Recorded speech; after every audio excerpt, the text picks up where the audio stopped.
يا مساء الفل والجمال، أهلًا وسهلًا بيكم، معاكم نهلة فؤاد، وأنت بتتفرج على برنامج خلاصة في 5.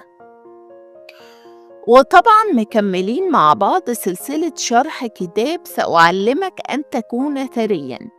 I will teach you to be rich للكاتب رامي تيتي. في الحلقة اللي فاتت اتكلمنا عن إزاي إن الفلوس ما بتطيرش، هي بتتسرب. وعرفنا إن المشكلة مش في المبلغ، المشكلة في التكرار. طيب بعد ما اكتشفنا التسريب نعمل إيه بقى؟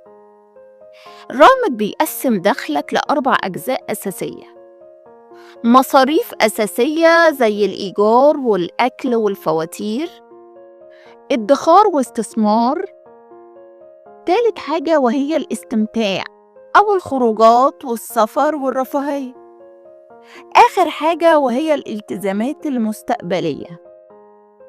النقطة المهمة هنا إن الادخار بيتخصم الأول مش آخر الشهر.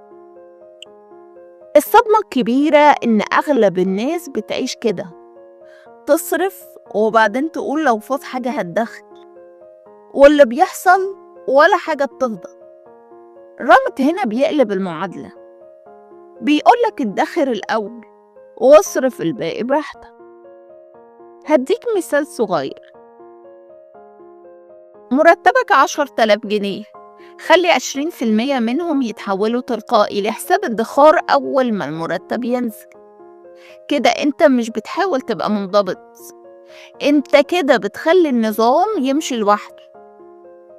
الانضباط الحقيقي مش قوة إرادة، هو نظام.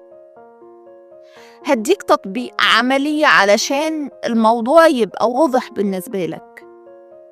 افتح حساب ادخار منفصل وخلي التحويل تلقائي يوم القبض، ولو مش هتعرف تبدأ ب20% ابدأ ب5%، المهم تبدأ.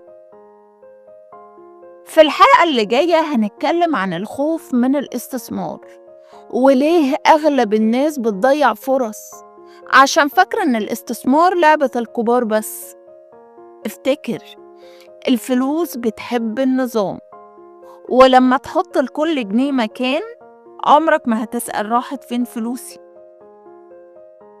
أنا نهلة فؤاد، ودي كانت خلاصة النهاردة.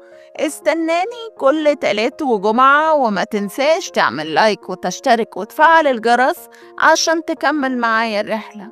وافتكر دايما شعارنا: أفكار مركزة في وقت محدود. أشوفكم الحلقة الجاية.